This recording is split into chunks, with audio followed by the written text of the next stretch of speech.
Memang saya bangga sekali dengan PBKP ini. Ya, kenapa saya bangga? Jarang ada gereja yang ada perkumpulan bapak-bapaknya. Mamre ini. Kita nggak tahu apakah ini bentuk selama ini tertekan.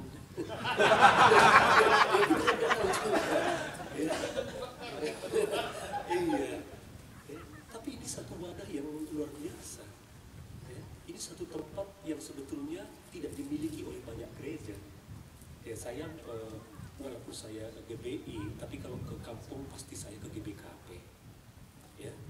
Jadi di rumah abang saya juga Serayan, ya, berdua mereka di sana. Setiap saya pulang pasti ke IPJJ. IPJJ ini saya buat berubah. Tetap firman Tuhan sama, tapi sama perubahan. Ya. Saya setiap pulang, sampai abang saya bilang begini, kenapa setiap kali kau pulang bisa kumpul semua? Kalau kamu PJJ biasa yang kumpul bisa 15 orang, 16 orang, tapi kalau saya pulang ke sana, itu bisa 200 orang kumpul. 200 orang. Nah, kenapa? Sebelum PJJ saya kasih makan dulu.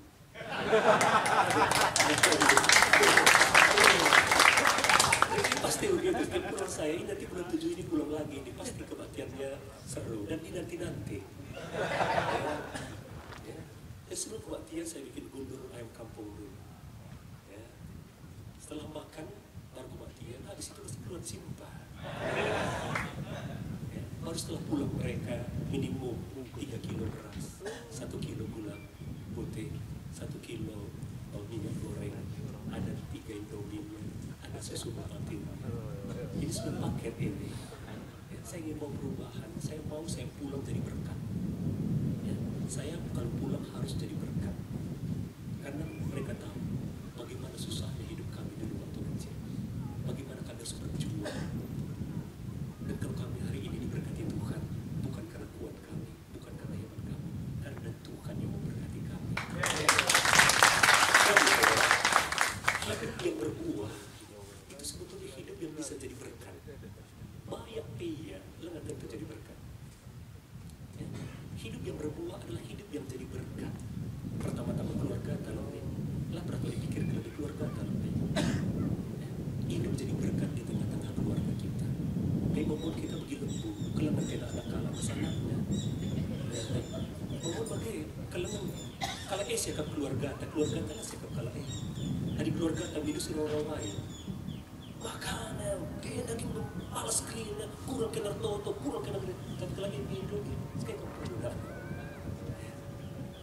Kelengan, kita lah hidup yang berbuah adalah hidup yang bisa jadi berkat, terutama di tengah-tengah keluarga. Ya, ada sebuah cerita. Ya, ada seorang yang bernama Lawrence. Lawrence ini orang Mesir. Ya, saya baru pulang 2 bulan lalu dari Mesir. Ya, saya bayangkan Lawrence ini anak orang kaya karena mereka bapaknya pengusaha minyak. Ya, ini kisah ini sekitar tahun 1900-an. Ya. Jadi karena dia anak orang kaya, maka dibawalah dia jalan-jalan ke Inggris. Ya. Sampai di Inggris dia dibawa ke hotel, lalu tinggallah dia di hotel. Dia sangat kagum dan kaget sekali, hebat sekali orang Inggris ini. Kenapa? Karena dia ajarkan ke dia, lihat ini, dibawa dia ke kamar mandi, dibuka keran di sana. Dia bilang inilah Inggris ini hebatnya, buka keran di sini keluar air. Wih, hebat kali Inggris ini ya. Sedangkan kami di Mesir sana padang gurun, susah sekali dapat air. Kami harus tarik sumur, kali sumur. Ini mereka cuma putar di sini, keluar airnya. Ih, mantap kan begini. Lalu dia bilang, sehari sebelum dia pulang dia bilang, aku mau tolong belikan satu seperti ini. Ini bisa putar ke sini, jalan airnya, putar ke kiri, tutup airnya. Kalau aku bawa ini ke Mesir, hebat nanti aku di sana. Akhirnya dibelilah keran dari Mesir, dari Inggris, dibawalah ke Mesir. Lalu sampai di Mesir dikumpulkan semua teman-temannya. Dia bilang ini hebatnya Inggris, putar ke kanan, keluar airnya, tutup, berhenti airnya. Sampai di Mesir dikumpulkan teman-teman dari kampungnya. Lalu dia bilang, lihat ini. Dia cobalah, putar ke kanan, gak keluar apa-apa. Dia putar ke kiri, gak keluar apa-apa. Lalu dia, kayak pakai Inggris baca dia dalam sini. Akhirnya dipanggil konsultan untuk menjelaskan. Namanya di Inggris itu namanya keran, karena dia dihubungkan ke sumber air melalui pipa-pipa. Sebetulnya seperti itu hidup kita. Kalau kita tidak melekat ke sumber air itu, walaupun keran itu dari emas, dari perak, dari apapun, kalau dia tidak terhubung ke sumber air itu, dia tidak akan ada gunanya. Sama dengan kita, kalau kita tidak melekat dengan Tuhan, air tidak gelontar.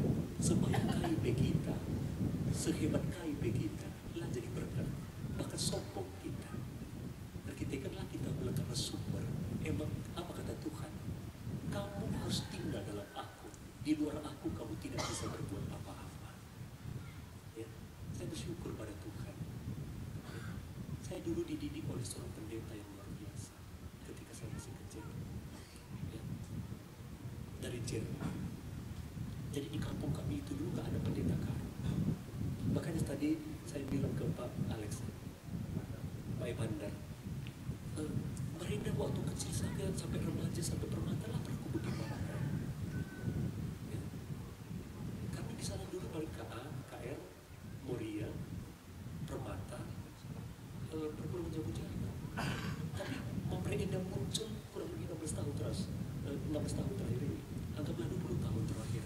Terus saya di Batam sudah 32 tahun, berarti saya tidak mengerti.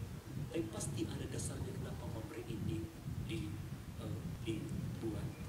Dan sampai hari ini GBI belum berhasil membuat Mamre.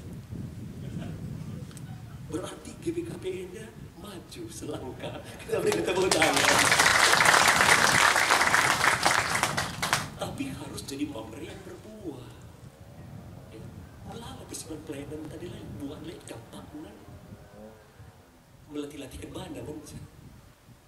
Ada Senin, ada Selasa, ada Rabu, ada Biana.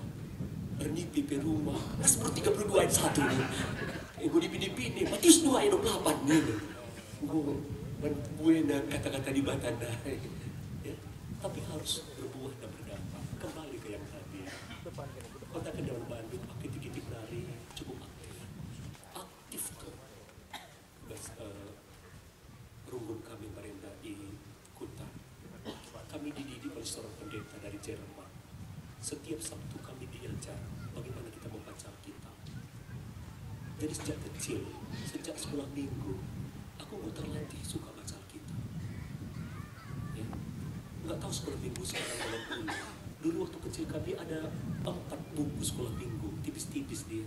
Ada warna hijau, ada warna biru, ada warna hitam, ada warna merah, ada warna pink. Itu dibagi kami semua dan belajar. Kalau saya renungkan sekarang,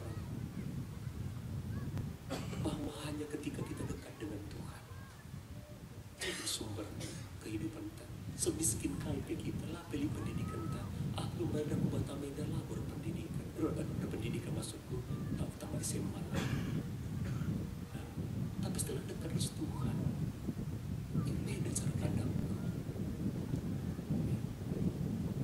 Lanai baca kita pandang rendah mangkalanya. Jadi kita naik kutan aku tanggung bapak nih, saya tanggung lo begini kan. Jadi kayak pagi ini. Tapi dekat kita Tuhan. Kerina teman-temanku sih aktif dari sekolah minggu. Rata-rata. Jadi kalau hebat kerina. Rata-rata. Jadi kalau hebat kerina. Kita kan firman Tuhan si berubah kehidupan kami. Emang aku juga benar berangkat ke negara puncak. Ini karena Tuhan. Karena Tuhan. Ya. Jadi mulai dari ke depan memang kamu harus dekat sama Tuhan. Dikatakan tadi, akulah pokok anggur yang benar dan Bapakku lah pengusaha. Setiap ranting padaku yang tidak berbuah dipotongnya. Kita ini ranting-ranting sama seperti keran air tadi. Keran air itu tidak ada gunanya sekalipun terbuat dari emas, terbuat dari perak, terbuat dari apapun tembaga. Selama dia tidak lekat dengan sumber air itu, dia tidak akan ada gunanya.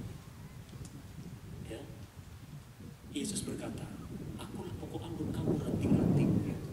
Kalau kita lihat ini, apakah kita lekar lebih gampang? Itu udah gampang.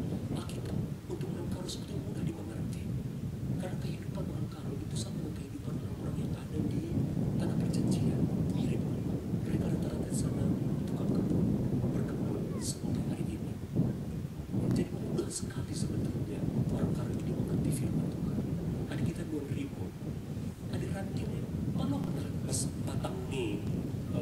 menghasilkan ribu, pasti berseranting.